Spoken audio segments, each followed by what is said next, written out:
his son his vitals yearned and his heart fluttered, and he hung his head earthwards and sought to make his tongue give utterance to his words, but he could not. Then he raised his head humbly and suppliant wise towards his boy, and repeated these couplets. I longed for my beloved, but when I saw his face, abashed I held my tongue and stood with downcast eye, and hung my head in dread, and would have hid my love, but do whatso I would hidden, it would not lie. Volumes of plaints I had prepared, reproach and blame, but when we met, no single word remembered I. And then said he to them, heal my broken heart, and eat of my sweetmeats, for by Allah, I cannot look at thee, but my heart flutters. Indeed, I should not have followed thee the other day, but that I was beside myself. By Allah, answered Ahib, thou dost indeed love us.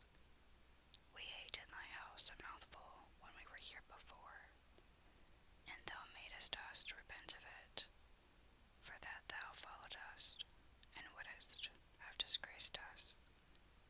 So now we will not eat aught with thee save on condition that thou make oath not to go out after us, nor dog us.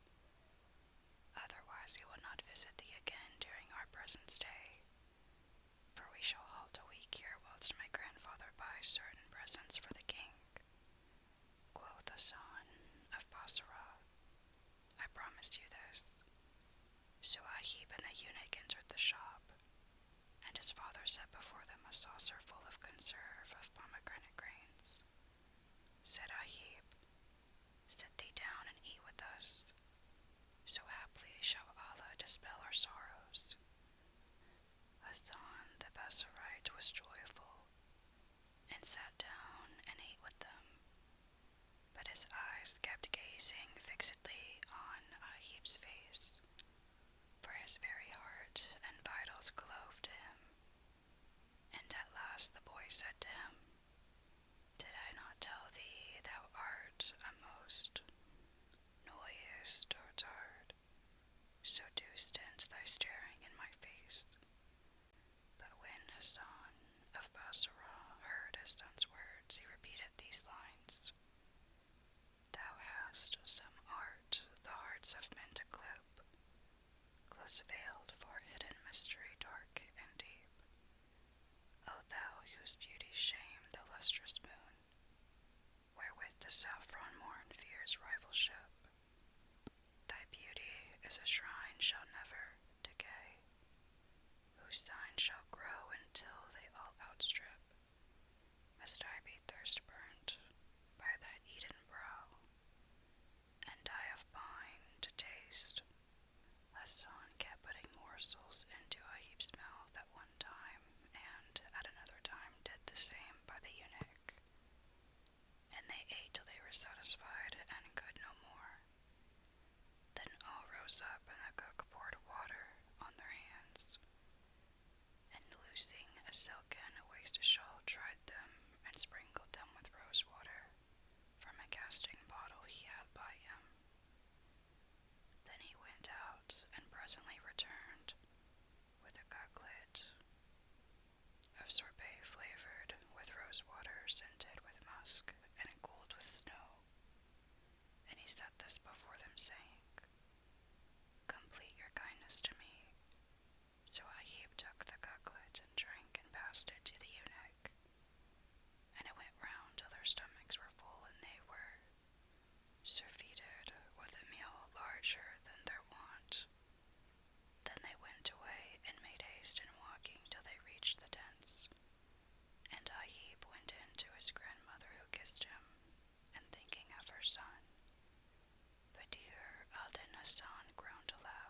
this myself, and none can cook it as nicely as I can save thy father, Badir al-Din Hassan.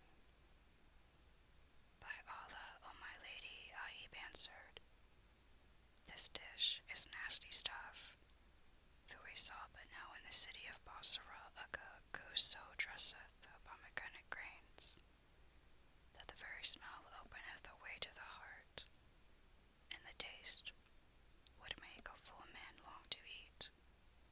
And as for this mess compared with his, 'tis not worth either much or little. When his grandmother heard his words, she waxed wroth with exceeding wrath, and looked at the servant. And Shahrazad perceived the dawn of day, and ceased to say her permitted say. When it was the 24th night, she said, it hath reached me, O auspicious king, that when Ahib's grandmother heard his words, she waxed wroth and looked at the servant and said, woe to thee! Dost thou spoil my son, and dost take him into common cookshops? The eunuch was frightened and denied, saying, we did not go into the shop, we only passed by it. By Allah, cried Ahib, but we did go in, and we ate till it came out of our nostrils, and the dish was better than thy dish. Then his grandmother rose and went, and told her brother-in-law, who was incensed against the eunuch, and sending for him asked him, why didst thou take my son into a cookshop? But the eunuch, being frightened, answered, we did not go in. But Ahib said, we did go inside, and eat conserve of pomegranate grains till we were full, and the cook gave us to drink of iced and sugared sorbet. At this the wazir's indignation redoubled, and he questioned the eunuch. But as he still denied, the wazir said to him, if thou speak sooth, sit down and eat before us. So he came forward and tried to eat, but could not, and threw away the mouthful, crying, O my lord, I am surfeited since yesterday. By this the wazir was certified that he had eaten at the cook's, and bade the slaves throw him, which they did. Then they came down on him with a rib basting, which burned him till he cried for mercy and help from Allah, saying, O my master, beat me no more, and I will tell thee the truth. Whereupon the wazir stopped the beating, and said, now speak, thou sooth. Quoth the eunuch, know then that we did enter the shop of a cook while he was dressing conserve of pomegranate grains, and he set some of it before us. By Allah, I never ate in my life its like, nor tasted aught nastier than this stuff which is now before us. Badr al-Din, Hassan's mother, was angry at this, and said, needs thou must go back to the cook and bring me a saucer of conserved pomegranate grains from that which is in his shop, and show it to thy master, that he may say which be the better and the nicer, mine or his. Said the unsexed, I will. So on the instant she gave him a saucer and a half dinar, and he returned to the shop and said to the cook, O sheikh of all cooks, we have laid a wager concerning thy cookery in my lord's house, for they have conserve of pomegranate grains there also. So give me this half dinar's worth, and look to it, for I have eaten a full meal of stick on account of thy cookery, so do not let me eat aught more thereof.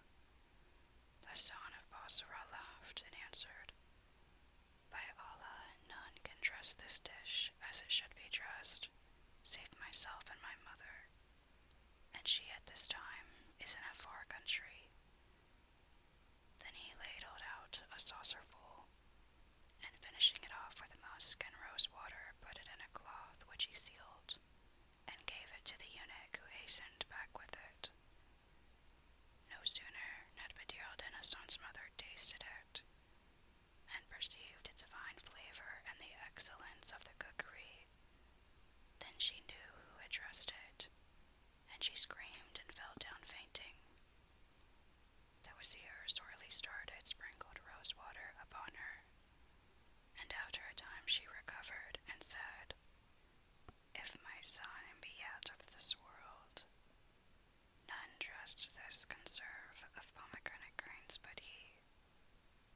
This cook is my very son, Badir al-Din. There is no doubt of it, nor can there be any mistake, for only I and he knew how to prepare it, and I taught him.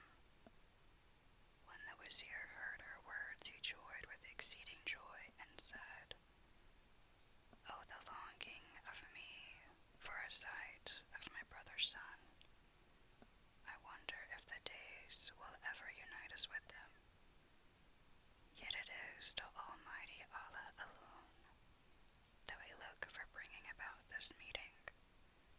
Then he rose without stay or delay, and going to his suite said to them, "Be off some 50 of you with sticks and staves to the cook's shop and demolish it. Then pinion his arms behind him with his own turban, saying, 'It was thou madest that foul mess of pomegranate grains,' and drag him here perforce, but without doing him a harm." And they replied, "It is well." Then the Wazir rode off without losing an instant to the palace, with the leader of Damascus showed him the Sultan's orders. After careful perusal, he kissed the letter, and placing it upon his head, said to his visitor, "Who is this offender of thine?" Quoth the Wazir, "A man who is a cook." So the leader at once sent his guardians to the shop, which they found demolished and everything in it broken to pieces. For whilst the Wazir was riding to the palace, his men had done his bidding.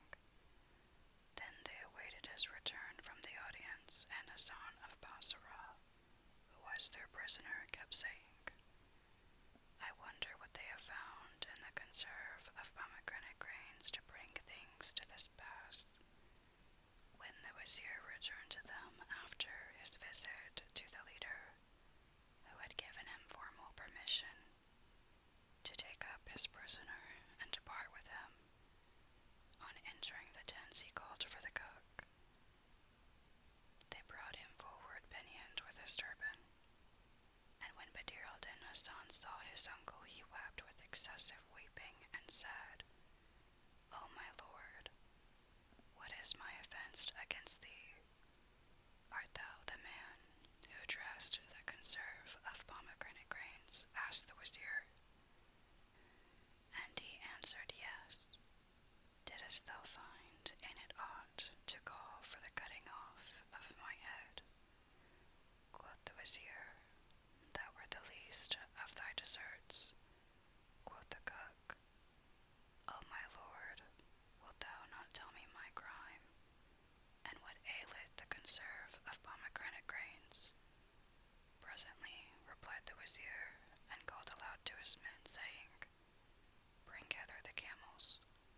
So they struck the tents, and by the Wazir's orders the servants took Badr al-Din Hasan, and set him in a chest which they padlocked and put on a camel. Then they departed, and stinted not journeying